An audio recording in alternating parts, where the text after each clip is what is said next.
မင်္ဂလာပါခင်ဗျာနေ့စဉ်ဘဝမှာ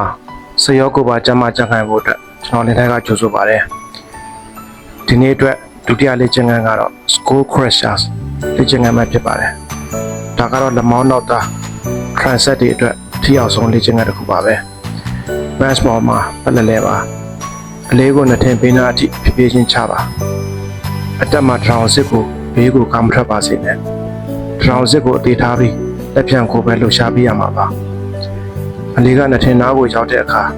ကြောက်စိတ်ဓမ္မမဟုတ်ပေါ်ရမှုမရှိအောင်သတိကပ်ပါအာယုံကို transit တွေစီမှာပဲထားပါအမိပြုလုပ်နေတဲ့အလုပ်ပေါ်မှာစာရိတ္တသီလရှိရှိမမှန်ကန်ကန်အားထုတ်တာဟာအကောင်းဆုံးသောဘာဝနာပါပဲခန္ဓာကိုယ်ကြံ့ခိုင်ဖို့စိတ်ကိုအရင်ဆုံးထိန်ချုပ်လေ့ကျင့်ကြည့်ကြရအောင်ချိန်မှာကျွန်တော်နဲ့အခမဲ့လာရောက်ဆွေးနွေးနိုင်တယ်လို့ trainer နဲ့ဆင်းရဲချကစားလို့သူတွေကိုလည်းကြိုးစားပါတယ်နောက်ဗီဒီယိုမှာပြန်ဆောင်ကြမယ်နော်စိတ်ရောကိုယ်ပါကျမ်းမာပျော်ရွှင်ကြပါစေ